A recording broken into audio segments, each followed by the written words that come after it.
Bonjour, bonsoir tout le monde.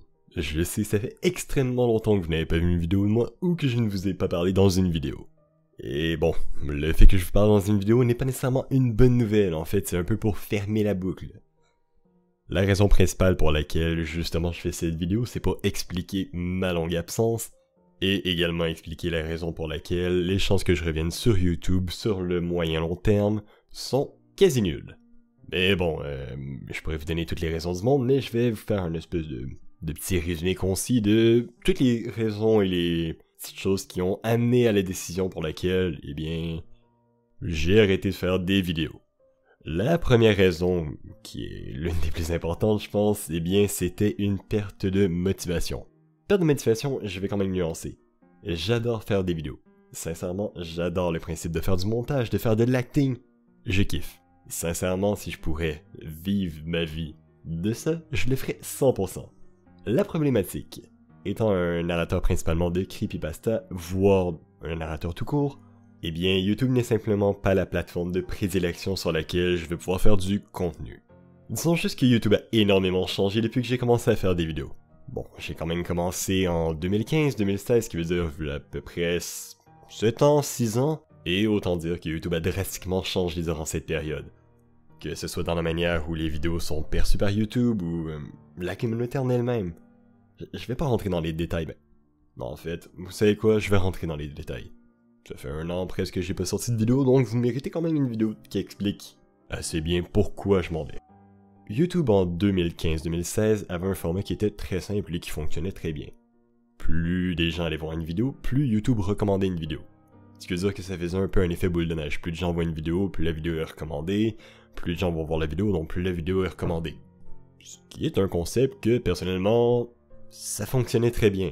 Les nouveaux créateurs comme les anciens créateurs pouvaient faire des vidéos qui allaient ultra bien marcher très facilement. La problématique de YouTube en 2022, bordel déjà 2022, eh bien c'est que ça ne fonctionne plus du tout comme ça. On va y aller avec un exemple bien simple pour pas vous perdre. Imaginez vous avez 100 abonnés. Vous faites 100 vues. YouTube considère que vous avez atteint votre quota relatif à vos vues et à vos abonnés. Ce qui veut dire qu'il va recommander votre vidéo sur un principe normal. Maintenant, imaginez que vous avez 1000 abonnés et que vous avez 500 vues sur une vidéo. Eh bien, YouTube va considérer que dû au fait que la plupart de vos abonnés, qui sont les personnes intéressées par votre contenu, ne regardent pas votre vidéo, eh bien les inconnus ne seraient pas intéressés par votre vidéo. Ce qui veut dire que grossièrement, on a besoin d'une ou deux vidéos pour totalement détruire une chaîne. Une ou deux vidéos en deçà du nombre d'abonnés d'une personne fera en sorte qu'une vidéo sera beaucoup moins partagée. Je vous laisse regarder un peu le landscape de tous les créateurs des creepypasta et vous voyez ce que ça donne. Aucun des créateurs des creepypasta que je connais en français n'arrive à faire 50% de ses abonnés en vue, à moins d'avoir un sujet bien particulier. On y va avec des sujets comme Disney, des personnages originaux, voire des histoires extrêmement longues. Donc, ce que YouTube fait, eh bien c'est que, dû au fait que la plupart des gros créateurs de creepypasta n'arrivent pas à faire leur nombre de vues en abonnés, eh bien leurs vidéos ne se font pas partager. Et ça devient une spirale à cause que moins les vidéos sont partagées, moins il y a de vues, donc moins les vidéos sont partagées, donc moins il y a de vues par les abonnés, et vice versa. Et une autre chose que YouTube fait qui est encore plus dégueulasse, c'est que si hypothétiquement vous êtes un abonné, qui n'avez pas regardé une vidéo une ou deux fois d'un certain créateur, eh bien éventuellement vous n'aurez plus le pop-up de la dite vidéo. Et je vous rassure, cette problématique ne touche pas uniquement les chaînes de creepypasta. Je parle at large, mais regardez toutes les chaînes sur YouTube. Je vous mets au défi de me pointer une chaîne francophone qui a continué de grossir progressivement au cours des dernières années. Même les grosses chaînes comme le Joueur du Grenier, le Bazar du Grenier, Banzai, Links de Sun ont toutes stagné dès qu'elles ont atteint le palier du nombre de vues qu'elles étaient capables de faire relatif à leurs abonnés. Pour ceux qui n'étaient pas au courant de quand ce changement a eu un effet total, c'est arrivé en été 2019.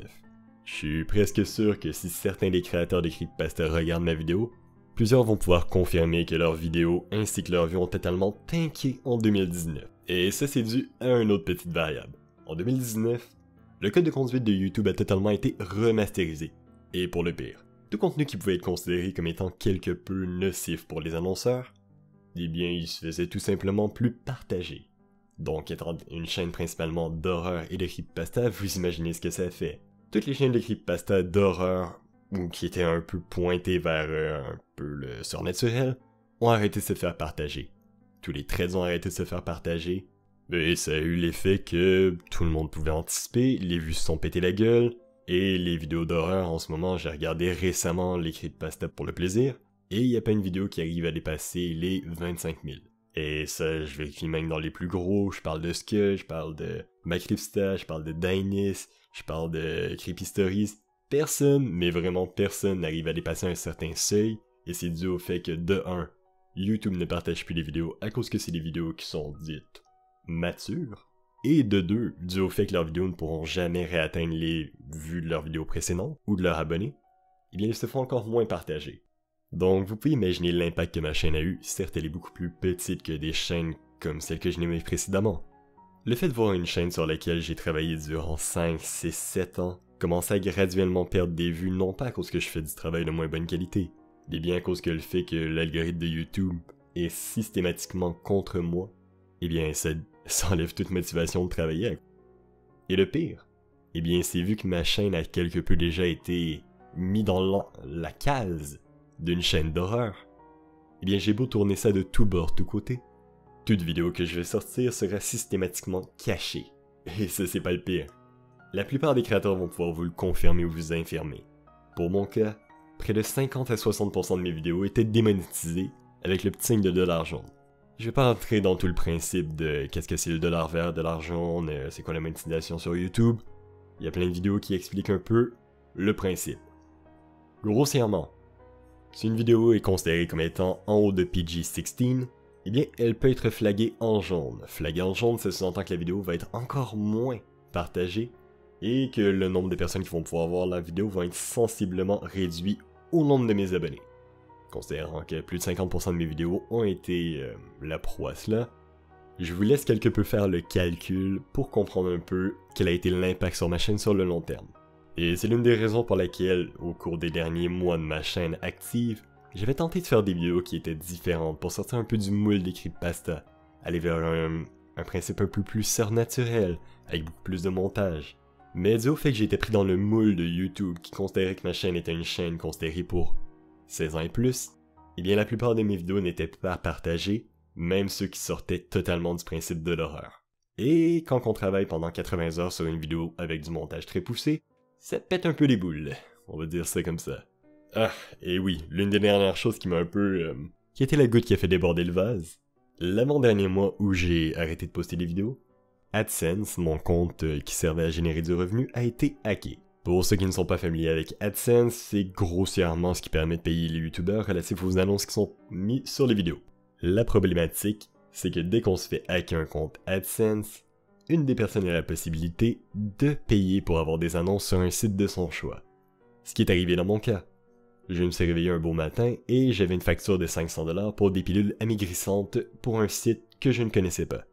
J'ai bien essayé de discuter avec YouTube, mais considérant que 99% de mes appels étaient littéralement transférés à un ordinateur, et que je n'étais pas un créateur assez gros pour mériter un certain degré d'action concrète, j'ai dû payer la facture de 500$ de ma poche. J'ai jamais vraiment vécu de mes vidéos. Le revenu que je me faisais à chaque fois me permettait au minimum d'avoir un petit peu d'argent de côté par-ci par-là, mais ce n'était rien de transcendant. Le problème, c'est que si en plus de faire des vidéos qui... Bon, je le faisais par le plaisir, donc le fait qu'ils ne rapportent pas, ça me dérange pas. Mais faire des vidéos à perte, alors que j'ai les risques de me faire frauder, ça a un peu été la goutte et j'avais plus vraiment envie d'investir autant dans un site qui essentiellement s'en battait le steak de moi. Mais bon, là je vous ai fait une espèce de résumé que j'espère relativement compréhensible des raisons qui m'ont poussé à quelque peu quitter YouTube. Mais je dois quand même le dire et je l'ai jamais assez dit. J'ai adoré mon temps que j'ai passé sur YouTube. Ça m'a permis de me développer en tant que personne, d'en apprendre sur moi-même, d'acquérir plein de connaissances et de capacités que je n'aurais jamais eu si ça n'aurait pas été le cas. J'ai rencontré plein de personnes sur des réseaux sociaux, des merveilleuses rencontres, sincèrement. Mais j'ai même eu la chance à plusieurs reprises de discuter avec plusieurs d'entre vous. Et ça, je dois bien vous l'avouer, ça n'avait pas de prix. Le fait de savoir que les gens prenaient le temps d'écouter les histoires que je racontais, sérieusement, ça réchauffait le cœur. Bon, je vais pas vous dire que c'est non plus une fin définitive, à cause que ça serait sous-entendre que j'ai pas envie de refaire des vidéos ou de refaire du contenu. Et c'est tout à l'inverse de ça. Mais c'est juste que YouTube m'a brûlé pour l'une des dernières fois. Mais dans l'état actuel des choses, disons juste que je prends une petite pause et si un jour je décide de revenir, j'espère que vous serez là. Ah, il faut quand même que je le dise. Vous avez été nombreux à m'envoyer des messages et je veux pas que vous pensiez que je ne les ai pas vus. C'est juste que j'avais pas la force de répondre.